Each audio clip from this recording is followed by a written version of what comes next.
Homer Phone Reports, c'est la réparation de votre téléphone, le remplacement de vos batteries et l'achat de tous vos accessoires indispensables. 38 rue du Docteur Mougeot à Saint-Dizier.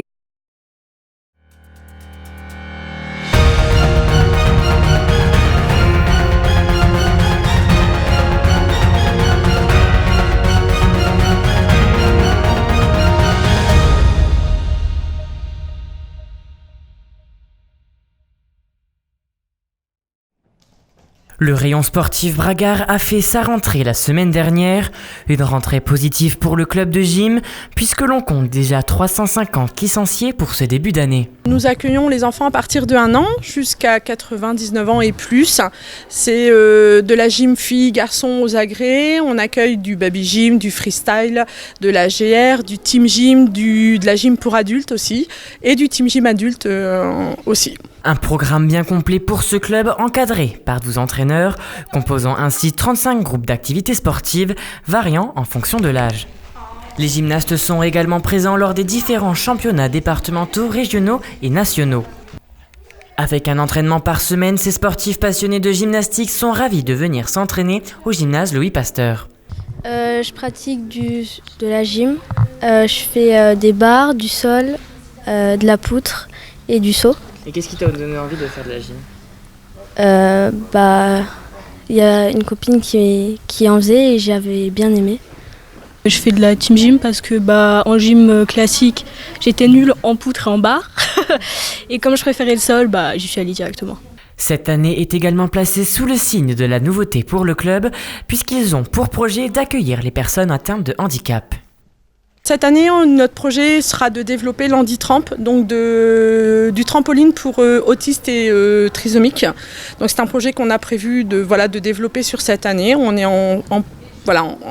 pour parler avec la mairie et on espère que ça va marcher cette année. Et du coup, on va faire l'acquisition d'un trampoline et on va pouvoir proposer justement d'emmener ces quelques jeunes, 4-5 justement, pour qu'ils prennent bien leur marque aussi.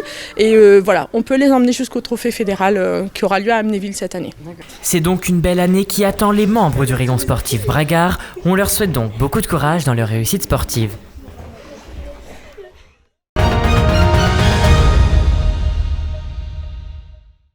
Le 8 juin 2018, la ville de Saint-Dizier a été la seconde ville de France à signer avec l'État le programme Action Cœur de Ville dans le but de redynamiser le centre-ville Bragard. À l'horizon de l'année 2020, il est temps de faire un point sur l'avancée des travaux annoncés par Elisabeth Robert-Dehaut, maire de la ville. Ce n'est plus un secret, depuis plusieurs mois, le marché couvert de Saint-Dizier, construit en 1923, va disparaître. La mairie met en avant son état d'insalubrité avancé, la présence d'amiante et une volonté de redynamiser le centre-ville. Symbole du commerce Bragard, mais aussi au lieu de la boxe, où par exemple le champion Maurice Chanet, champion d'Europe, a combattu. Cette destruction n'est donc pas au goût de tous. Mais le démontage de la structure va bientôt débuter en janvier 2020. Un marché temporaire devrait alors être mis en place sur le parking juste à côté.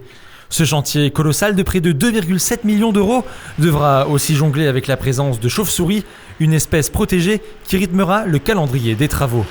Partons maintenant du côté du Ciné-Quai et plus précisément sur le quai Lamartine. Depuis quelques années, ce parking avait des allures de no man's land où les voitures devaient se garer de manière anarchique. La municipalité prévoit un grand parking paysager pour cet espace. Les travaux débuteront au premier trimestre 2020. La circulation va elle aussi subir quelques modifications puisqu'un rond-point à la hauteur de l'hôtel-restaurant François Ier sera construit. Ce rond-point a pour but de créer une jonction avec la gare qui sera transformée en pôle multimodal.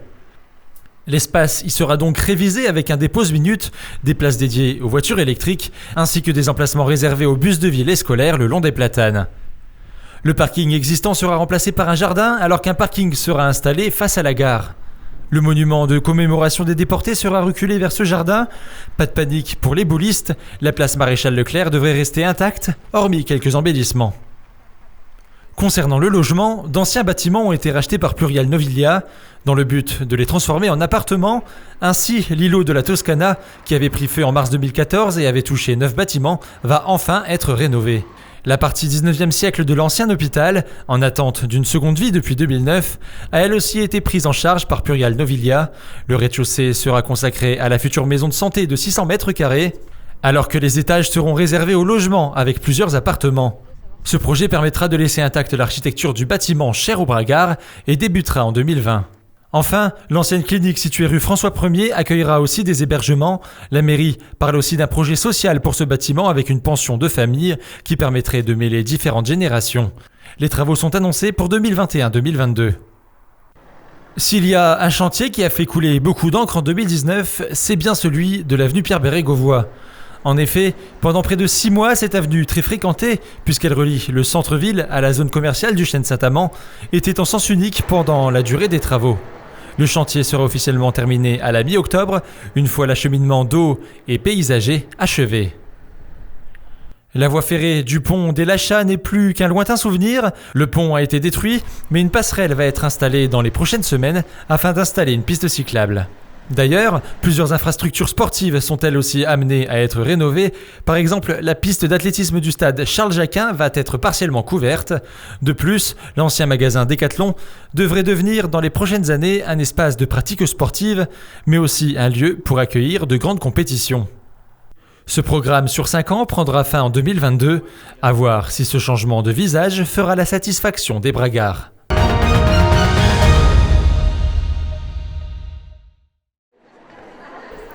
La célèbre soirée de présentation de la saison culturelle fait toujours autant d'adeptes comme en témoigne la salle comble des Fuseaux.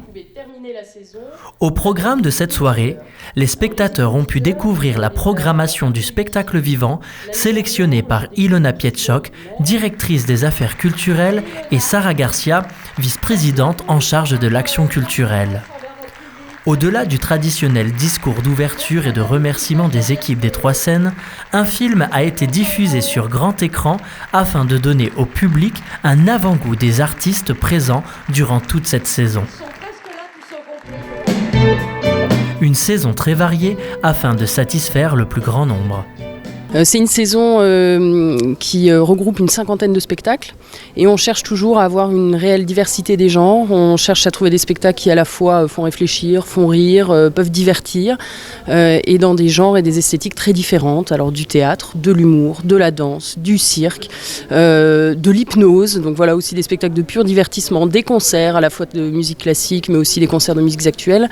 C'est voilà tout l'éventail qu'on pourra retrouver dans cette saison. À l'issue de cette présentation, les spectateurs ont découvert une troupe parisienne, The Rat Pack, avec leur spectacle Speakeasy. Speakeasy, c'est un film noir en live qu'on joue pour le public. Alors moi, je suis le parrain dans le spectacle et j'ai comme discipline de cirque le main à main. Alors, dans ce spectacle, on peut trouver de la roue cire, du mâchinois, de l'acrobatie au sol, du main à main, du cerceau aérien. Et l'idée, c'était de détourner tous ces agrès de cirque au service du scénario. Ces 6 artistes pluridisciplinaires utilisent les codes du cinéma muet et du cirque pour transporter le public dans l'univers des bars clandestins des États-Unis pendant la Prohibition.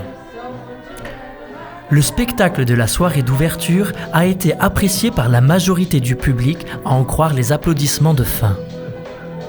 En espérant que cette nouvelle saison culturelle sera d'une aussi bonne qualité que le spectacle Speakeasy.